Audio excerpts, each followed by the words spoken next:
Hey there guys, I'm the Tech Prepper. Hope you're all doing well. Today we're going to cover part 2 of our Manpack series, and we're going to take a look at the Yaesu FTM-6000 Manpack. We're going to go and talk about every experience I've had with that, the good, the bad, and the ugly. And I thought it might be fun today to take it to the field, since I actually have a field exercise for digital communications with my group at 1800 hours today. Stick around. All right, I want to give the newbies a kind of sense for the gear that I typically take. I haven't done summits on the air in a while, but today, since we're going to be portable, or I'm going to be portable for the next 2 hours or so, I'm going to go ahead and set up a small lean-to shelter using my trekking poles and my USGA poncho. That's my standard pack. It's the Eberly Stock Fact Track. And just for today, I brought a small 1-pound aluminum folding table, and I'm going to get under the shelter here in just a bit, and we'll do some comms tests and talk a little bit about the FTM-6000, hopefully before I start my Commo digital exercise with my group.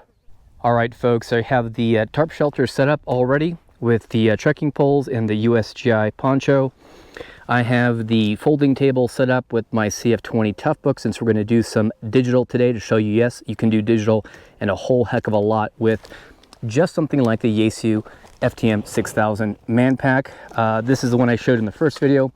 Only thing that's new today is we actually have the USB cable connected from the digirig mobile. This is the piece that's going to allow us to do digital to the CF20. Everything fit nicely. You're seeing here in the Eberly Stock Fact Track. I have been carrying this pack now for over a year now, and it's the most comfortable hybrid pack in my mind. I've carried a lot of crap packs, a lot of ultralight packs, a lot of, packs in between, but this Eberly Stock Fact Track is absolutely worth every penny. They don't know me, but I'll put a link below of where I got mine. Hopefully you guys can get a good deal too. All right, so I'm going to do some commo checks real quick, and we'll talk about the plan for today, and we're going to break down everything on the FTM-6000. Don't know if we're going to do that in the field here or back at the shack. All right, guys, I was able to confirm that my HT and the Manpack are working. Just in case, for your newbies, I'm going to go ahead and throw up a secondary antenna. I brought with me my N9 TAX Slim Jim. This is also a roll-up J-pole. These things are phenomenal for your kits, and something I would recommend you not necessarily keep in your Manpack, but keep as an accessory that you always bring out when you deploy your Manpack. And then I also have the Soda Beams Carbon Fiber 6. I use this for HF, but it will actually hold the weight of this antenna at about 18 feet or so. All right, I'll set it up, and we'll have a backup antenna if needed. Oh, and I can run full power with this guy. That's the other beauty of the Slim Jim. Oh, and for you guys who were concerned about RF exposure, it also eliminates the need of having this antenna so close to me. Now the antenna will be out a few feet away from me and up in the air, so the RF exposure won't be a problem. The cool thing about the Soda Beams Carbon 6 is that it's carbon fiber, and it's got all of these sections, so I can deploy it pretty quickly. I forget how short it is collapsed. I think it's 17 inches, so it fits fully inside of my pack. And this is another one of those items that's a must-have. So I don't know if you can see that, but that's 6 meters high, so at about 19 and a half feet, somewhere there. All right, so here's the Slim Jim J-pole. What I typically do is actually take a cap from a Coke bottle, and I drill a hole on the top here, and then one on the side for an S-clip carabiner, and that acts as my support. So we're gonna take the bottle cap, slide it over the top,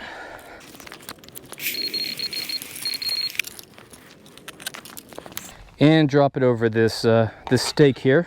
You can easily detune these with the carbon fiber, so having it at an angle actually does help a little bit.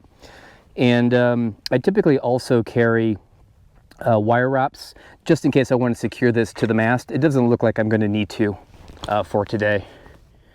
Hey there, David. This is KT1 RUN. How's my signal? You sound great, by the way. Full quieting. Pretty good yourself, Gary Gaston. I'm probably not going to be able to get on with the digital because I just walked in the door and threw up my antenna, so I'm a little behind schedule. Roger, roger. Yeah, I'm out in the Tonto. I forgot the bug spray again, but it's a beautiful vantage point, so we'll see how this goes on my end too. Keep your fingers crossed, and good luck. I think we're going to be here for about an hour, so you're good to go. So I'll let you go. I'll be clear on your final, or at least monitoring KT1RU1. All right, guys, so this literally is the first time we're going to do what we're about to do today with my communications group. We have the Yaesu FTM-6000R. I am a considerable distance from the radio I want to talk to, and today we're going to use the NBMS software suite. I've showed this multiple times on the channel. I've shown you guys how to connect it. We've done a field exercise before. But up until this point, all of the work that we have done has been simplex, and that just means radio to radio. And while when I'm at the shack and I have my Yaesu antenna, I have no problem hitting another station 40 miles point to point. But unfortunately, that's not enough for me to hit all of the operators in my communications group because we are spread out over the state. So really the only option, if you want to use VHF or UHF to really go that like 80 mile radius or so, I need to get through a repeater. Now, up until this point, our repeater association here in Arizona has not allowed us to do digital over the linked repeater system. But one of the other groups, the Thunderbird Amateur Radio Club, has graciously, for 1 hour or half an hour today, donated their repeater system, which is about 20 miles south of me. Hopefully we can hit it and do digital, to our group so that we can go ahead and experiment sending messages using NBMS. And essentially that's all that means is we're going to use the radio interfaced with a computer to do keyboard to keyboard messaging and form transfer. Heck, we could even do some very small file transfers. But today we're just going to be basically pounding away on the keyboard. So this is a great way if you have to exchange data where voice might not be suited. So everything is still going over the clear. Everybody who's listening is going to hear essentially what were like modem tones from the 80s and 90s.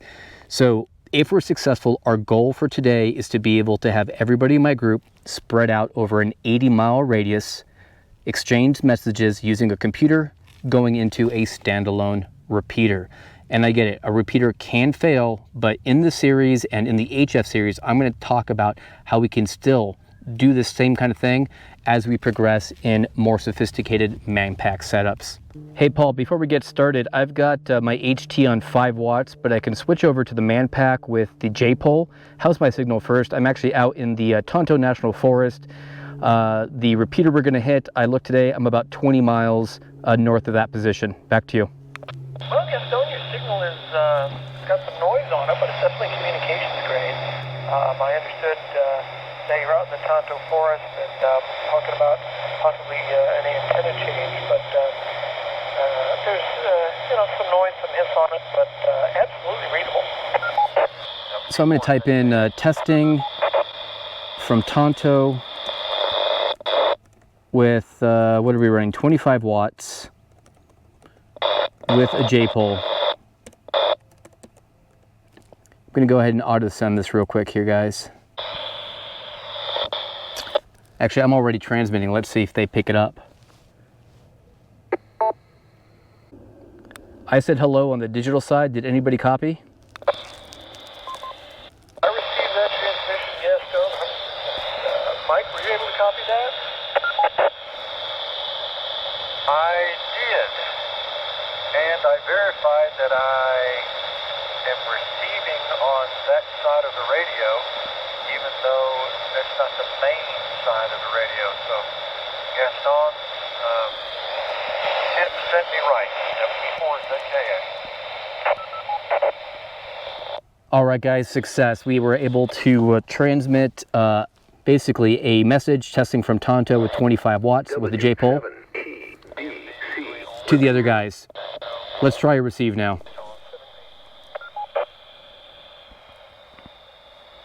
WB4 ZKA, sending digital.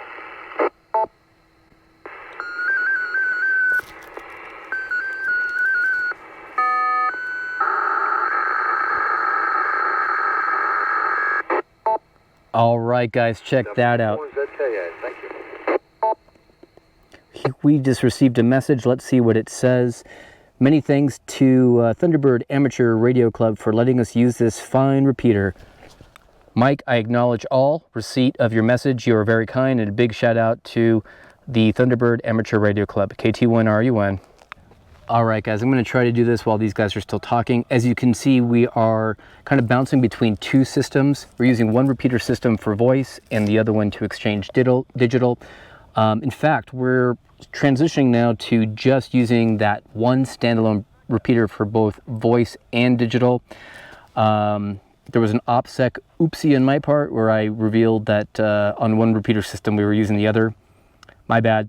But anyway, suffice to say, we have achieved our goal. We're able to exchange messages now over a much greater distance using digital, and this allows us to put a lot more information in our payload without a whole bunch of fills and copy. All right, it's finally time to pack up, get the heck out of here, and we're going to talk all about the FTM-6000. Hopefully you guys have enjoyed at least kind of, yes, you can take a Manpack out, you can deploy a higher gain antenna, you can run more power if needed, and be successful with your field operations. See you guys back at the house probably tomorrow morning.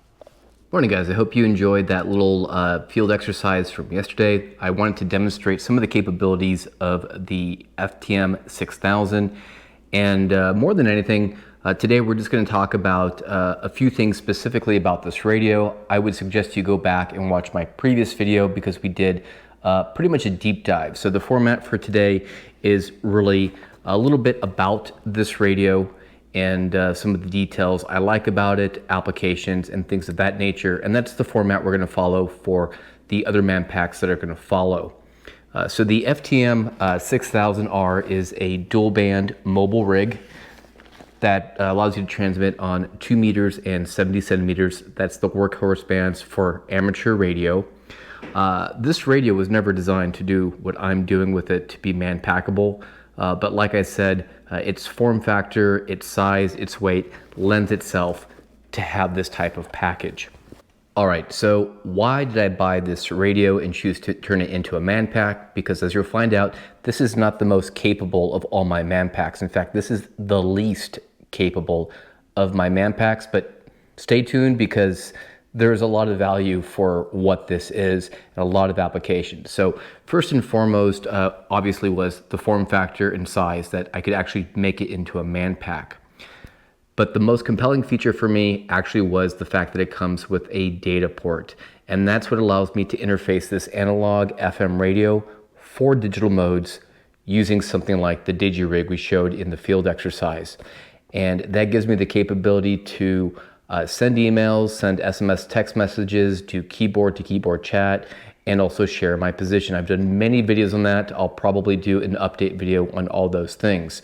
So it really extends the capability of this radio. Sure, I would have liked to see Yaesu actually include a sound card in this radio to make that a whole lot simpler and eliminate one device. But really the data port was the main reason why I picked this radio. Because a lot of the newer radios, for whatever reason, they're not including that in the mobile rigs for this footprint. For you guys who've also seen some of my other Manpacks, you'll notice that a lot of my Manpack radios are not available on the market anymore. They have been discontinued, and I have no idea why, because they have features that the newer radios just don't have anymore. So this radio actually came out last year. It is still available, and it's available at a price that you can afford. I believe the lowest this radio has gone for brand new was about $280, depending on sale, to about, I think MSRP today is $320. So the fact that you guys could watch this video and actually buy this from HRO or DX Engineering is another reason why I wanted to try a Manpack using the FTM-6000. And really the last reason I bought this one is also for simplicity. While I don't intend to use this Manpack myself, I bought it because it's simple, and I actually plan to hand this one out, actually have 2 of these for my community in a way that's pre-configured and ready to go. So let's just come up with a fictitious scenario. There's an SHTF situation where there is rioting down in Phoenix. Our neighborhood already has a plan on how to block all of the ingress into our neighborhood. One of these packs goes down to the entrance of our street, one to the rear, one in between, and we'll have 3 of my CF20 laptops, and we're all able to pass traffic. In fact, my software, if it ever comes to that, supports encryption. Not legal, but basically the plan is this is the radio that I could hand off to a neighbor and afford to have 2 or 3 of these on hand. All right, so let's talk about some of the capabilities of this radio. Like I said, this is an FM dual band radio, which means you can basically use it for simplex communication, so radio to radio communication. I've actually been able to do with a Yaesu antenna, an aftermarket antenna, basically a beam from my home to another operator's home, about 40 miles on this. So that's actually probably on the high end of things, unless you're talking to a repeater. And obviously, this is also great for extending your range if you're able to go through a repeater. That was actually the goal of our exercise that you just saw, where we were able to get about 3 or 4 operators to use a central repeater or a larger linked repeater system and basically talk through most of the state. So completely capable of doing that. In terms of receive, it does have some wideish band capabilities. Primarily, you're able to listen to NOAA weather radio. It'll also receive on FRS, MERS, and GMRS. I talked about that in my VX6R series.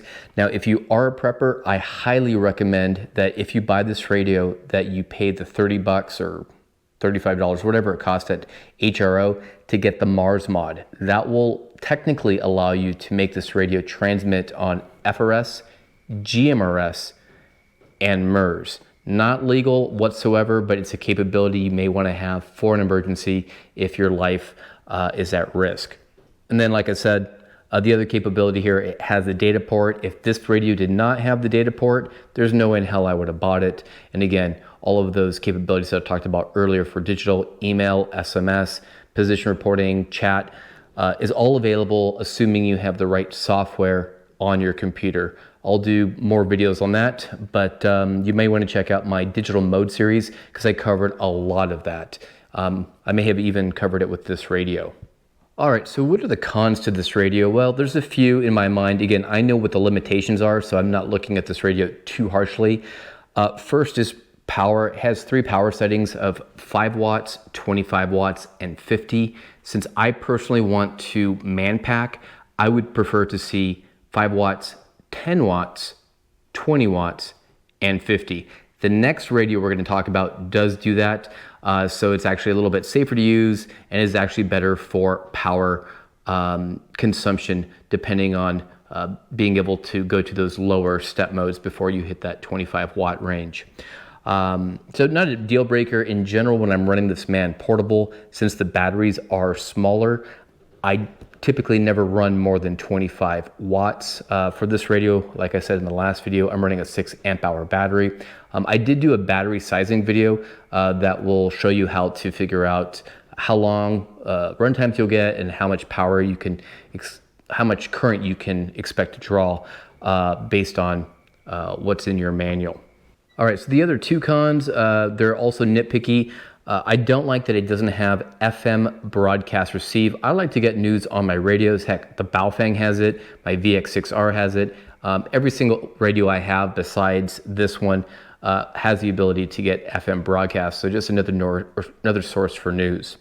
And lastly, a lot of people bitch and moan about the scanner on here, the fact that you can't see which frequencies are being scanned. I'm hoping Yaesu at some point has a firmware patch for that. But I've also heard reports that the scanning feature, the fact that it doesn't show you which frequency it's actually scanning through, makes it scan very quickly. So that could be a pro or a con depending on how you look at the scanning feature. All right, 2 more miscellaneous items I want to talk about. First one is the bag. And a lot of people ask me, well, you have the Helicon E&E Tech pouch here. You've got the 511 admin pouch. Obviously, the flap doesn't really close all the way over, as you've seen. How do you modify this? Well, I have a relationship with a neighbor down the street. In fact, I've got many relationships as part of our preparations plan to exchange skills. So we have someone who basically does like various types of sewing for like housewares and things like that. And all I really had her do was cut off this lip right here and then essentially add a strap over the top in one of my variations of the pack. In another variation, I had her cut the top off, add a little bit of fabric so it would clear. Obviously, I'm going down the path of making my own bag to begin with, or here shortly, so that's not really a concern, but I personally do not sew. So hopefully you guys have someone that could help you modify the bag if you just want to build this unit yourself. All right, so the other question I get asked a lot is heat. And I'm going to refer people to this point. My philosophy on my style of Manpack operation is that I want to hit targeted combo windows. So when I transmit, it's typically for a very short period of time at the lowest power required to make the contact. So it's generally not a problem. Also, I am a man-portable operator. I live in Arizona. That exercise yesterday, we were basically at 104.5 degrees. Once I got under the shelter, it was about 100 degrees flat Fahrenheit. I sent 3 transmissions out digitally and probably did voice for a total of maybe 10 minutes over the course of 2 hours. Primarily, I was listening. I don't have a problem. I'll watch the temperature sensor on the FTM-6000. It has that buried in the menu. And I don't think I've ever exceeded like 118 degrees Fahrenheit. I'll check the bottom here, not a whole lot of heat. Like I said, my new bag design that will have a very limited small run actually has the ability for the bottom or the zipper to be opened up along the side, and you can actually vent it so you can make use of the fan that's at the rear of the radio. So guys, hopefully you enjoyed this little conversation on the FTM-6000, what I like about it, what I don't like about it, its applications. I also failed to mention one thing. Is this one for me? Not really. Personally, I don't use this as my daily driver. Again, this is really designed for me to give somebody else. I don't want to call this the Baofeng of the Manpack, but basically it's intended where it's a price point, even though it seems kind of high, where I can hand pre-configured, ready to go as an appliance to members in my group. I will run a more powerful rig with more capabilities that suit my operating style, but still allow me to interoperate with this. So in our next video, we're going to take a look at a discontinued radio. It is absolutely very powerful. It's a step up from this one, roughly the same footprint, and that's the Yaesu FT-8800/8900. I've got the 8900, which is the quad bander. We're going to get into cross-band repeat a little bit, basically being able to have something on this footprint that could also serve as a kind of drop-in or poor man's repeater. So that should be a lot of fun, and we're going to go ahead and rip that bad boy apart. So again, if you haven't seen the first video where I completely disassemble this, you may want to do that first. With that said, guys, I'm the Tech Prepper. Be strong, be safe, and be prepared. Oh, I love coffee, and I really have to thank all of the donations that come through on Buy Me a Coffee the last week or so. You guys are phenomenal, and I've got a lot of fun stuff planned for you guys later in the year. Cheers, guys. Stay tuned, guys. I think I said that already. Yeah, fuck it.